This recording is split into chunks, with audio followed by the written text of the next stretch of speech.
આંકડાશાસ્ત્ર વિષયમાં બીજું ચેપ્ટર સુરેખ સહસંબંધની અંદર આપણે વાત કરી રહ્યા છીએ। છેલ્લા લેક્ચરની અંદર આપણે સ્વાધ્યાય 2.3નો દાખલા નંબર 1, 2 અને ઉદાહરણ 19મું ગણેલું। આજે આપણે સ્વાધ્યાય 2.3નો દાખલા નંબર 3 થી આગળ ગણીશું। 2.3 દાખલા નંબર 3 એની રકમ છે। સૌથી પહેલા આપણે રકમ સમજી લઈએ। એક રાજ્યની ટાઉન પ્લાનિંગ સમિતિએ કરેલા સર્વે પરથી નીચે મુજબ માહિતી મળે છે। શહેર એ વસ્તી લાખ રૂપિયામાં વસ્તી વધારાનો દર 10,000 આપ્યો છે। આ માહિતી પરથી શહેરની વસ્તી અને વસ્તી વધારાના દર વચ્ચે ક્રમાંક સહસંબંધાંક મેળવો।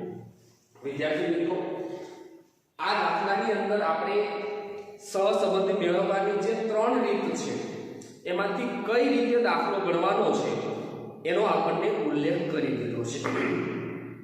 ક્રમાંક સહસંબંધાંકની રીતે દાખલો ગણવાનો છે, એટલે ક્રમાંકની રીતે દાખલો ગણવાનો છે। તો સૌથી પહેલા આપણે ક્રમાંકની રીતનું સૂત્ર મૂકવાનું।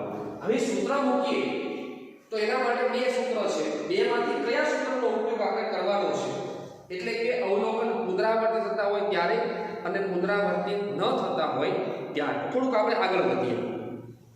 અહીંયા આપણને વસ્તી અને વસ્તી વધારાનો દર આપ્યો છે, એટલે કે x અને y આપ્યા છે, ચલ છે, અવલોકન છે, એના ક્રમ આપેલા નથી। અહીંયા આપણને ક્રમ નથી આપ્યા, પણ ચલ આપ્યા છે। 57, 45, 14, 18 અહીંયા પણ ચલ આપ્યા છે। હવે જ્યારે દાખલામાં ચલ આપેલા હોય ત્યારે આપણે સૌથી પહેલા ક્રમ આપવાના છે અને ત્યાર પછી આગળ દાખલો ગણવાનો છે। તો સૌથી પહેલા આપણે ક્રમ આપી અને નક્કી કરશું કે કયા સૂત્રનો ઉપયોગ થશે। જો અવલોકન પુનરાવર્તિત થતું હશે તો CF વાળા સૂત્રનો આપણે ઉપયોગ કરશું। તો સૌથી પહેલા આપણે x ના ક્રમ અને y ના ક્રમ મેળવશું। x ના ક્રમને કહીશું rx। અહીંયા જે આપણને અવલોકન આપ્યા છે એને આપણે ક્રમ આપવાના છે। હવે જ્યારે દાખલામાં ક્રમ આપવાના હોય ત્યારે મોટેથી ક્રમ આપવાના। જે અવલોકન સૌથી મોટું એને ક્રમ 1, એથી નાના અવલોકનને ક્રમ 2, એથી નાના અવલોકનને ક્રમ 3, એવી રીતે ક્રમ આપવાના। જો અવલોકન 2 કે તેથી વધુ વખત પુનરાવર્તિત થતું હોય, એટલે કે અવલોકનમાં ગાંઠ ઉદ્ભવે, તો આપણે સરાસરી ક્રમ આપવાનો છે। આવશે ત્યારે આપણે એની વાત સમજવાનો પ્રયત્ન કરશું। અહીંયા આપણે અવલોકન આપ્યા છે, એમાં સૌથી મોટું અવલોકન છે 57, એને આપણે ક્રમ આપશું 1। એનાથી નાનું અવલોકન છે 45, એને ક્રમ આપશું 2। 45 થી નાની કિંમત છે 18, એને ક્રમ આપશું 3। એનાથી નાની કિંમત છે 14, એને ક્રમ આપશું 4। એનાથી નાની કિંમત 8, એને ક્રમ આપશું 5। તો એક પણ અવલોકન પુનરાવર્તિત થતું નથી। હવે આપણે y માં ક્રમ આપશું, જેને કહીશું y ના ક્રમને r y। અહીંયા પણ અવલોકન છે, મોટેથી ક્રમ આપતા જશું। સૌથી મોટું અવલોકન છે 20, એને ક્રમ આપશું આપણે 1। એનાથી નાની કિંમત છે 15, એને ક્રમ આપશું 2। એનાથી નાની કિંમત છે 13, એને ક્રમ આપશું 3। એનાથી નાની કિંમત છે 10, એને ક્રમ આપશું 4। એનાથી નાની કિંમત છે 5, એને ક્રમ આપશું 5। અહીંયા પણ કોઈ અવલોકન પુનરાવર્તિત થતું નથી। દરેક અવલોકન એક જ વખત આવે છે, તો આપણે 1 નંબરનું જે સૂત્ર છે એ મૂકી દઈશું। r બરાબર 1 - 6 સિગ્મા d નો સ્ક્વેર છેદમાં n કૌંસમાં n સ્ક્વેર માઈનસ 1। સૂત્ર પ્રમાણે આપણે ગણતરી કરતા જઈશું। સિગ્મા d નો વર્ગ એના માટે જરૂર પડે d ની। ડિફરન્ટ d મેળવ્યા પછી આપણે એનો વર્ગ કરશું। તો d એટલે તફાવત, કોનો તફાવત? તો ભાઈ rx અને ry વચ્ચેનો તફાવત। તો પહેલા આપણે મેળવશું d બરાબર rx - ry। d બરાબર rx માઈનસ ry. આમાંથી આ કિંમત બાદ કરશું. 3 minus 2 minus 2 2 minus 1 4 minus 4 0 3 minus 2 plus 1 5 માંથી 5 બાદ કરશું 0. આનો સરવાળો હંમેશા 0 થવો જ જોઈએ. 0 થાય તો સમજી લેવાનું કે આપણે જે ગણતરી કરી છે એ સાચી હશે. હવે આપણે સૂત્ર પ્રમાણે આનો આપણે વર્ગ કરવાનો છે, જેને કહીશું d નો વર્ગ. વર્ગ કરતા જશું. -2 નો વર્ગ 4, 1 નો વર્ગ 1, 0 નો વર્ગ 0, 1 નો વર્ગ 1, 0 નો વર્ગ 0. આપણે જરૂર છે સિગ્મા એટલે સરવાળો. સિગ્મા d નો સ્ક્વેર 4, 5 અને 6. રેડી છે? ચાલો આગળ વધશું. બરાબર નીચે બરાબર સૂત્રમાં કિંમત પ્લસ 1 ના 1 માઈનસ ના માઈનસ 6 ના 6 ગુણ્યા સિગ્મા d નો સ્ક્વેર 6 છેદમાં n બરાબર 1 2 3 4 અને 5. n બરાબર 5 n નો વર્ગ એટલે n બરાબર 5 5 નો વર્ગ 25 માઈનસ 1 1 માઈનસ 6 ગુણ્યા 6 36 5 કાઉન્સમાં 25 માઈનસ 1 25 માંથી 1 બાદ કરો 24 24 ગુણ્યા 5 120 બરાબર નીચે બરાબર 1 ના 1 માઈનસ ના માઈનસ 36 ભાગ્યા 120 બાદ કરીને 36 0.3 અથવા તો 30 1 માંથી 0.3 બાદ કરો જવાબ આવશે 0.7 અથવા તો 70.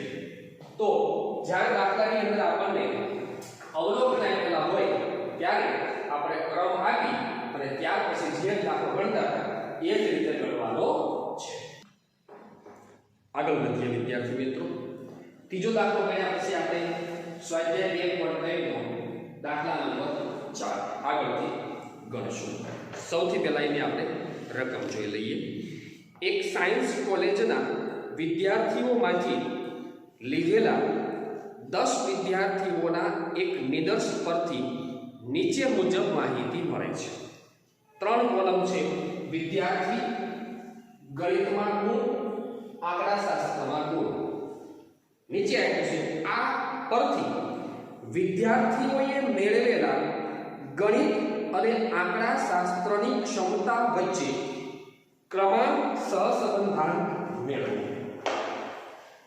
આ દાખલામાં પણ સહસંબંધાંક કઈ પદ્ધતિથી મેળવવાનો છે એ પદ્ધતિનો ઉલ્લેખ કરી દીધો છે. કઈ પદ્ધતિ છે? તો ભાઈ ક્રમાંક સહસંબંધાંકની રીત. ક્રમાંક સહસંબંધાંકની રીતે મોટા દાખલા ગણવા માટેના 2 સૂત્ર. અવલોકન પુનરાવર્તિત થતું હોય ત્યારે અને પુનરાવર્તિત ન થતું હોય ત્યારે. તો 2 માંથી કયા સૂત્રનો ઉપયોગ થશે એ આપણે ક્રમ આપ્યા પછી નક્કી થશે. જો પુનરાવર્તિત થતું હશે તો CF વાળા સૂત્રનો ઉપયોગ થશે, અન્યથા CF વાળા સૂત્ર વગરના સૂત્રનો ઉપયોગ થશે. હવે અહીંયા આપણે ગણિતમાં ગુણ જેને અવલોકન કહેવાય અને આંકડાશાસ્ત્રમાં ગુણ એમાં પણ અવલોકન અને ચલ આપ્યા છે. અહીંયા બંનેમાં x અને y એ આપણે ધારી લેવાનું છે. પહેલી કિંમત જે આપી છે એમાં આપણે x ધાર્યો, અવલોકન છે માટે આ ક્રમ નથી એટલે આપણે x ધાર્યો. બીજી કિંમત આપી છે એને આપણે y ધાર્યો કારણ કે એમાં પણ અવલોકન છે, ચલ છે, એને કહેવાય y. બીજી કિંમતને આપણે y કહીશું. તો અહીંયા x અને y આપ્યા છે એના ઉપરથી સૌથી પહેલા બંનેના આપણે ક્રમ મેળવશું અને ક્રમના આધારે સૂત્ર નક્કી કરશું કે કયા સૂત્રનો ઉપયોગ થશે. તો પહેલા આપણે x ના ક્રમ માટે રેન્ક x મોટેથી આપણે ક્રમ આપવાના છે. 10 કિંમત છે. ક્રમ આપવામાં ખાસ ધ્યાન રાખવાનું. જો ક્રમ આપવામાં ભૂલ થશે તો આગળ આખો દાખલો ખોટો પડશે. એટલે ક્રમ આપવામાં પૂરેપૂરી ચોકસાઈ રાખવાની છે. કોઈ જાતની ભૂલ ન થાય, જોઈને ક્રમ આપવાના, ખોટી ઉતાવળ કરવાની નથી. તો સૌથી મોટી કિંમત આપણને આપી છે 98. એને આપણે ક્રમ 1 આપશું. 98 પછી નાની કિંમત 9 ના રેન્જમાં જોઈએ તો 90. એને ક્રમ આપશું આપણે 2. 90 પછી કિંમત આવે છે 82. નાની કિંમત એને ક્રમ આપશું 3. 82 પછી નાની કિંમત આવે છે 78. એને ક્રમ આપશું આપણે 4. 78 પછી નાની કિંમત છે 75. એને ક્રમ આપશું 4 પછી 5. 75 પછી નાની કિંમત છે 65. એને ક્રમ આપશું આપણે 5 પછી 6. 65 પછી નાની કિંમત છે 62. એને ક્રમ આપશું આપણે 7. 62 પછી નાની કિંમત છે 39. એને ક્રમ આપશું આપણે 7 પછી 8. 39 પછી નાની કિંમત છે 36. એને આપણે છેલ્લો ક્રમ આપ્યો 8 પછી 9. એનાથી નાની કિંમત છે 25. એને ક્રમ આપશું 10. આ થયા x ના ક્રમ, જેને કહીશું rx. એવી જ રીતે y માં આપણે ક્રમ આપવાના છે, એને કહીશું ry. x ની જે કિંમત આપી છે એમાં એક પણ અવલોકન પુનરાવર્તિત થતું નથી, એટલે આપણે ક્રમશઃ ક્રમ આપી દીધા છે. y માં આપણે મોટેથી ક્રમ આપશું તો સૌથી મોટી કિંમત છે 51. એને ક્રમ આપશું 1. એનાથી નાની કિંમત છે 86. એને ક્રમ આપશું આપણે 2. એનાથી નાની કિંમત છે 84. એને ક્રમ આપશું આપણે 2 પછી 3. એનાથી નાની કિંમત 84 પછી 68. એને ક્રમ આપશું આપણે 4. એનાથી નાની કિંમત છે 62. એને ક્રમ આપશું આપણે 4 પછી 5. એનાથી નાની કિંમત છે 60. એને ક્રમ આપશું 5 પછી 6. એનાથી નાની કિંમત છે 58. એને ક્રમ આપશું આપણે 6 પછી 7.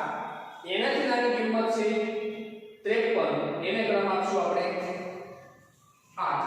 એનાથી નાની કિંમત છે 51. એને ક્રમ આપશું આપણે 9. અને છેલ્લે 47 છે, એને ક્રમ આપણે આપશું 10. આ રીતે x અને y ના ક્રમ આપી દીધા. કોઈ જગ્યાએ અવલોકન પુનરાવર્તિત થતું નથી. સૂત્ર મૂકી દઈએ. r બરાબર 1 - 6 સિગ્મા d નો સ્ક્વેર છેદમાં n સ્ક્વેર માઈનસ 1. n બરાબર આપણી પાસે છે 10. n બરાબર 10. 10 નો વર્ગ 100 માઈનસ 1 6. સિગ્મા d નો સ્ક્વેર, d ના વર્ગ માટે જરૂર પડશે d ની, તો પહેલા મેળવશું આપણે d. d નું સૂત્ર છે rx માઈનસ ry. x ના ક્રમમાંથી y ના ક્રમ બાદ કરીએ એટલે તફાવત d મળે. એ d મળ્યા પછી એ કિંમતનો આપણે વર્ગ કરશું, જેને કહીશું d નો સ્ક્વેર. એક પછી એક કિંમત આપણે કરીશું. 8 માંથી 10 બાદ કરશું -2. 6 માંથી 8 બાદ કરશું -2. 7 - 7 0. 2 - 2 0. 3 - 5 -2. 5 - 4 +1. 10 - 6 +4. 1 - 1 0. 9 - 9 0. 4 - 3 +1. આનો સરવાળો 0 જ થવો જોઈએ.